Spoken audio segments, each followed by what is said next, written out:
ഇടിവെട്ടേറ്റവനെ പാമ്പ് കടിച്ചു എന്ന് നമ്മൾ കേട്ടിട്ടുണ്ട്. ഒന്നല്ലെങ്കിൽ മറ്റൊരു ദുരന്തം ഒരാൾ വേട്ടയാടുന്ന അവസ്ഥ. എന്നാൽ സ്വന്തം അഹങ്കാരവും നിലപാടില്ലായ്മയും കൊണ്ട് ഒരു മനുഷ്യൻ സ്വയം കുഴിച്ച കുഴിയിൽ വീഴുന്ന അവസ്ഥയെ നമ്മൾ എന്ത് വിളിക്കും? ഞാൻ ഇത്രയും പറഞ്ഞപ്പോൾ നിങ്ങൾക്ക് ആരുടെയെങ്കിലും മുഖമോ മറ്റെന്തെങ്കിലും കാര്യങ്ങളോ ഓർമ്മ വരുന്നുണ്ടോ? അതെ, അഖിൽ മാരാറിനെ കുറിച്ച് തന്നെയാണ് പറയുന്നത്. നിലപാടില്ലായ്മ എന്ന ഒരു സ്വഭാവ ദൂഷ്യം കാരണം സ്വന്തം ക്രെഡിബിലിറ്റി കൊണ്ട് കളഞ്ഞ ഒരു വ്യക്തിയായി ഇദ്ദേഹം മാറിയിരിക്കുകയാണ് എന്ന് ഞാൻ പറഞ്ഞാൽ ആർക്കെങ്കിലും ഇതിലെതിർപ്പുണ്ടാകുമോ? കേരളം മുഴുവൻ ഒരു കാലത്ത് ചർച്ച ചെയ്ത ഒരു പേര്, ഇന്നും അതിന് മാറ്റമൊന്നും വന്നിട്ടില്ല. ഇപ്പോഴും കേരളം മുഴുവൻ ആ പേര് തന്നെയാണ് ചർച്ച ചെയ്യുന്നത്, അഖിൽ മാരാർ. പക്ഷേ ഒരു ചെറിയ വ്യത്യാസമുണ്ട്. അന്ന് അഖിൽ മാരാർ എന്ന പേരിനെക്കുറിച്ച് ജനങ്ങൾ ചർച്ച ചെയ്തത് വളരെ പോസിറ്റീവായിട്ടുള്ള കാര്യങ്ങളായിരുന്നു എങ്കിൽ ഇന്ന് വളരെ പരിഹാസപൂർവമാണ് എന്ന് മാത്രം. അഹങ്കാരത്തിൻ്റെ കൊടുമുടിയിൽ നിന്നും ആരുമില്ലാത്ത, ഏവരാലും തിരസ്കരിക്കപ്പെട്ട ഒരു രാഷ്ട്രീയ അഭയാർത്ഥിയിലേക്കുള്ള അഖിൽ മാരാരുടെ വീഴ്ച ഒരു ത്രില്ലർ സിനിമയേക്കാൾ ഉദ്യോഗജനകമാണ്. സ്വയം വലിയൊരു സംഭവമാണെന്ന് കരുതി താൻ പറയുന്നതാണ് ലോകത്തെ ഏറ്റവും വലിയ ശരിയെന്ന് വിശ്വസിച്ച് ജനങ്ങളെ മുഴുവൻ വിഡ്ഢികളാക്കാമെന്ന് കരുതിയ ഒരു മനുഷ്യൻ ഇന്ന് ആകെ പെട്ടിരിക്കുകയാണ്. പിന്തുണയ്ക്കാൻ ഒരാളുമില്ലാതെ കൂടെ നിന്നവരെല്ലാം തള്ളിപ്പറഞ്ഞ് ഒടുവിൽ കേസും കൂട്ടവുമായി ഇപ്പോൾ അദ്ദേഹം പോലീസ് സ്റ്റേഷനുകളുടെ പടി കയറാൻ പോകുന്നു എന്ന വിവരങ്ങളാണ് ഇപ്പോൾ പുറത്തു വരുന്നത്. ഒരു വ്യക്തിക്ക് എങ്ങനെയാണ് സമൂഹത്തിൽ വേരോട്ടമുണ്ടാകുന്നത്? സ്വന്തം ജീവിതം കൊണ്ടോ ഉറച്ച നിലപാടുകൾ കൊണ്ടോ ആകണം. എന്നാൽ അഖിൽ മാരാർക്ക് ഒരിക്കൽ പോലും സ്വന്തം ജീവിതം കൊണ്ടോ നിലപാടുകൾ കൊണ്ടോ ഒരു ആരാധക കൂട്ടത്തെ സൃഷ്ടിക്കാൻ കഴിഞ്ഞിട്ടില്ല എന്നുള്ളതാണ് സത്യം. പിന്നെ എങ്ങനെയാണ് ഇയാൾക്ക് ഇത്രയും സൈബർ പിന്തുണ ലഭിച്ചത്? ഉത്തരം വളരെ ലളിതമാണ്. CPM വിരുദ്ധത. കേരളത്തിൻ്റെ ഒരു പൊതു സ്വഭാവമുണ്ട്. ഇടതുപക്ഷം അധികാരത്തിലിരിക്കുമ്പോൾ സർക്കാരിനെയോ CPMനെയോ ആരെങ്കിലും രൂക്ഷമായി വിമർശിച്ചാൽ പ്രതിപക്ഷത്തിലുള്ള കോൺഗ്രസ് BJP അനുഭാവികൾ അവർക്ക് വലിയ കയ്യടി നൽകും. അഖിൽ മാരാർ ആദ്യകാലങ്ങളിൽ ചെയ്തത് ഇതാണ്. CPMനെതിരെ കടുത്ത വിമർശനങ്ങൾ ഉന്നയിച്ചപ്പോൾ പ്രതിപക്ഷ പാർട്ടികളുടെ അണികൾ ആ വീഡിയോകൾ ഷെയർ ചെയ്തു, പിന്തുണ നൽകി. ആ കടമെടുത്ത പിന്തുണ കണ്ടപ്പോൾ അഖിൽ മാരാർ വിചാരിച്ചു ഇതെല്ലാം തൻ്റെ സ്വന്തം ഫാൻസാണെന്ന്. തനിക്കൊരു വലിയ ഫാൻ ബേസ് ഉണ്ടെന്ന് അയാൾ അഹങ്കരിച്ചു. എന്നാൽ യഥാർത്ഥത്തിൽ സംഭവിച്ചതെന്താണ്? ഈ പറയുന്ന ആളുകളൊന്നും അഖിൽ മാരാർ എന്ന വ്യക്തിയെ സ്നേഹിച്ചവരായിരുന്നില്ല. CPMനെ അടിക്കാനുള്ള ഒരു വടി മാത്രമായിരുന്നു അവർക്ക് മാരാർ. എപ്പോഴാണോ അഖിൽ മാരാർ തൻ്റെ സ്ഥിരം പല്ലവി മാറ്റി മറ്റ് വിഷയങ്ങളിലേക്ക് കടന്നത്, എപ്പോഴാണോ BJPക്കും കോൺഗ്രസിനുമെതിരെ ഒന്നും രണ്ടും പറഞ്ഞത്, അന്ന് തന്നെ ആ പിന്തുണക്കാരുടെ കൂട്ടം അദ്ദേഹത്തെ വലിച്ചെറിഞ്ഞു. നമ്മൾ ഒരു കാര്യം പറഞ്ഞാൽ അതിനെ എതിർക്കാൻ ഒരു വിഭാഗമുണ്ടെങ്കിൽ പിന്തുണയ്ക്കാൻ മറ്റൊരു വിഭാഗം സ്വാഭാവികമായും ഉണ്ടാകും. എന്നാൽ ഇന്ന് അഖിൽ മാരാർ എന്തു പറഞ്ഞാലും അതിനെ പിന്തുണയ്ക്കാൻ കേരളത്തിൽ ഒരാൾ പോലുമില്ല എന്നുള്ളതാണ് സത്യം. എല്ലാ രാഷ്ട്രീയ പാർട്ടിക്കാരും എല്ലാ വിഭാഗം ജനങ്ങളും അദ്ദേഹത്തെ പൂർണ്ണമായും കൈവിട്ട് കഴിഞ്ഞു. ഒരു മനുഷ്യൻ എത്രത്തോളം നിലപാടില്ലാത്തവനാകാം എന്നതിൻ്റെ ഏറ്റവും വലിയ ഉദാഹരണമാണ് ബിഗ് ബോസുമായി ബന്ധപ്പെട്ട് അഖിൽ മാരാർ കാണിച്ചു കൂട്ടിയത്. ബിഗ് ബോസ് എന്ന പരിപാടിയെയും അതിൽ പങ്കെടുക്കുന്നവരെയും ഒരു കാലത്ത് അയാൾ അതിരൂക്ഷമായി പരിഹസിച്ചിരുന്നു.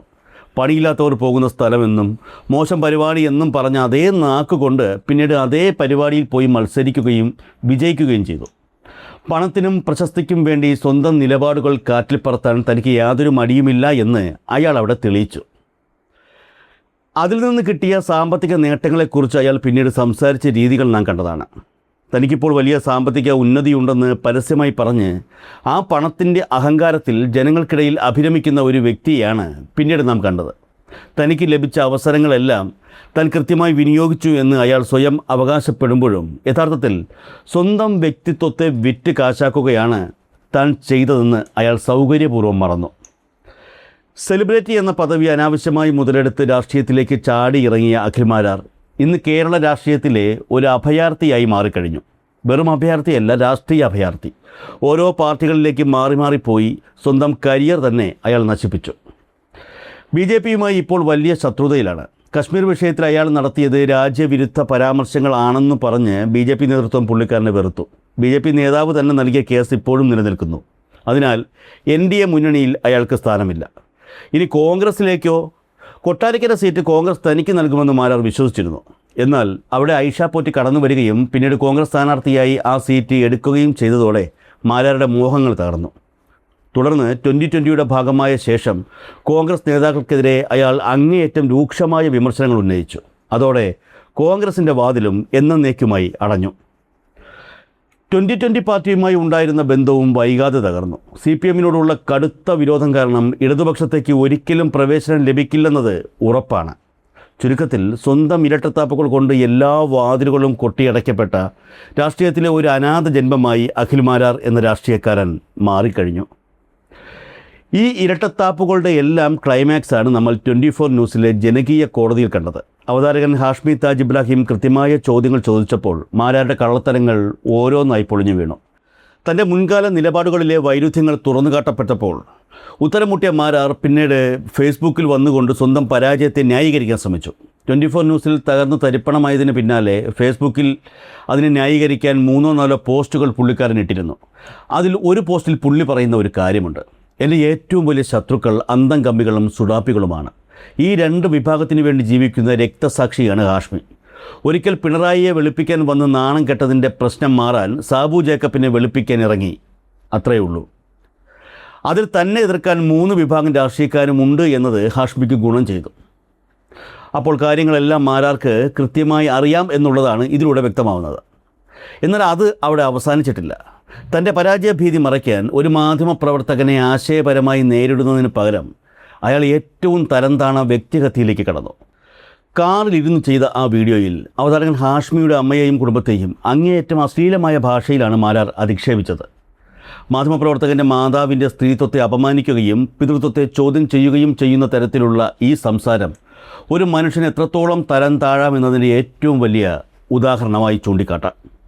തനിക്ക് ധൈര്യമുണ്ടെങ്കിൽ ലൈവ് വരാൻ വെല്ലുവിളിക്കുന്ന മാരാർ ചാനൽ ചർച്ചയിൽ മൈക്കിൻ്റെ വോളിയം കുറച്ച് വെച്ചാണ് തന്നെ അധിക്ഷേപിച്ചതെന്ന് പറയുമ്പോഴും യഥാർത്ഥത്തിൽ വസ്തുതകൾക്ക് മുന്നിൽ താൻ തകർന്നുപോയി എന്ന സത്യം മറച്ചുവയ്ക്കാൻ പാടുപെടുകയാണ്.